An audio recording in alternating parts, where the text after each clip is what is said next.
কাতার ও মিশরের মধ্যস্থতায় গাজায় যুদ্ধবিরতির চুক্তিতে রাজি হয়েছে হামাস। তবে ইসরায়েলের পক্ষ থেকে বলা হয়েছে তারা এই চুক্তি করেনি।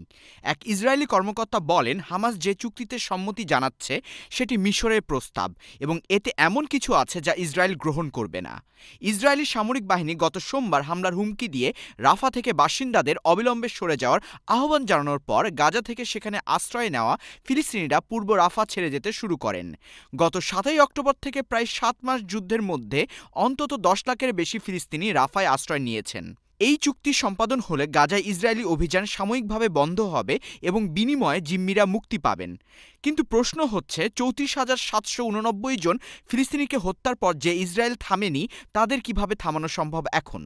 আন্তর্জাতিকভাবে যে ট্রাইব্যুনালগুলো করা হয় এটা হলো অ্যাকচুয়ালি উইথ ডিউ রেসপেক্ট। ঠিক আছে, আপনি মানলে সত্যি, যেটা মানে একদম সত্যি কথা বলে, মানলে ভেরি গুড, না মানলে আসলে কিছু করার নাই। একমাত্র ইরান ছাড়া কেউ করছেন না। তার কিকে দেখেন, তারা ট্রাই করে হয় না। সৌদি আরব বা মিডল ইস্ট বা আমাদের ইসলামিক যে অর্গানাইজেশনগুলো আছে তারা কি করছে, তাদের ইনফোর্সিবিলিটি কতটুক, ঠিক আছে, বা তারা কতটুকভাবে ফোর্স করতে পারবে, প্রেশার ক্রিয়েট করতে পারবে, that is the most important issue. আমরা একটা ইকোনমিক্যাল বিপ্লব শুরু করার চেষ্টা করব। আমরা ইউরোপ, আমেরিকা, তারপরে ইসরায়েলের সব পণ্য আমরা ব্যবহার করব না। আমরা তাদের উপর টেকনিক্যাল প্রেশার সৃষ্টি করার চেষ্টা করব। ফিলিস্তিনের গাজায় ইসরায়েলের অভিযানের প্রতিবাদে যুক্তরাষ্ট্র জুড়ে শিক্ষার্থীদের টানা আন্দোলন চলছে। এই আন্দোলনে এখন পর্যন্ত ২,০০০-এর বেশি বিক্ষোভকারীকে আটক করেছে পুলিশ।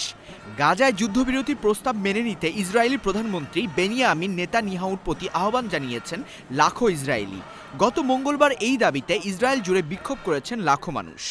যুদ্ধর প্রয়োজন না, শান্তির মাধ্যমে। শান্তি হচ্ছে সলিউশন। আমাদের নবী সাল্লাল্লাহু আলাইহি ওয়াসাল্লাম বলছে শান্তি। আমাদের ফিলিস্তিন ভাইদের পক্ষে আমরা দাঁড়িয়েছি, এটাও একটা জিহাদের কাজ করতেছে। আপনারা করতেছেন, আমরা যে কথা বলতেছি, এটা একটা জিহাদের কাজ। এবার সবাই যদি শান্তির মাধ্যমে, মিডিয়ার মাধ্যমে ব্রডকাস্টিং হয়ে যায়, তাহলে গাজায় আর যুদ্ধ হবে না, গাজার মান শান্তি পেয়ে যাবি।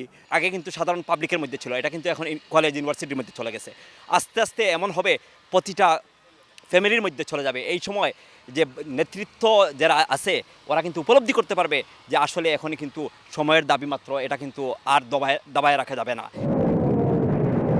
আরবের তেল ও গ্যাস উৎপাদনকারী দেশগুলি ১৯৭৩ সালে ইয়ম কিপুর যুদ্ধের সময় ইসরায়েলকে সহায়তা করা দেশগুলোতে জ্বালানি বিক্রিতে নিষেধাজ্ঞা দিয়েছিল।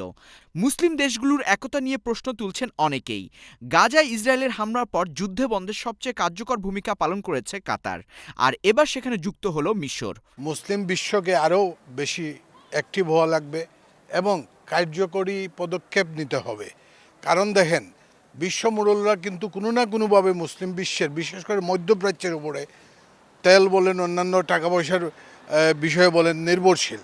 কিন্তু ওইভাবে কাজ হচ্ছে না, যার জন্য আমরা মুসলমানরাই ঐক্যবদ্ধ না।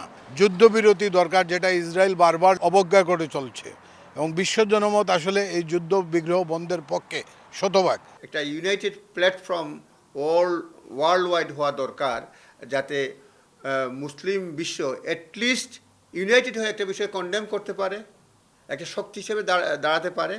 Free access of media to the war zone এখনও নাই পুরাপুরি। সুতরাং আবার দাবি থাকবে যে সকল মিডিয়া যাতে এই যুদ্ধটা কভার করতে পারে এবং যাতে করে যুদ্ধের প্রকৃত চিত্র বিশ্ববাসী দেখতে পায়। আসাদুজ্জামান শুভ, চ্যানেল এস নিউজ, লন্ডন।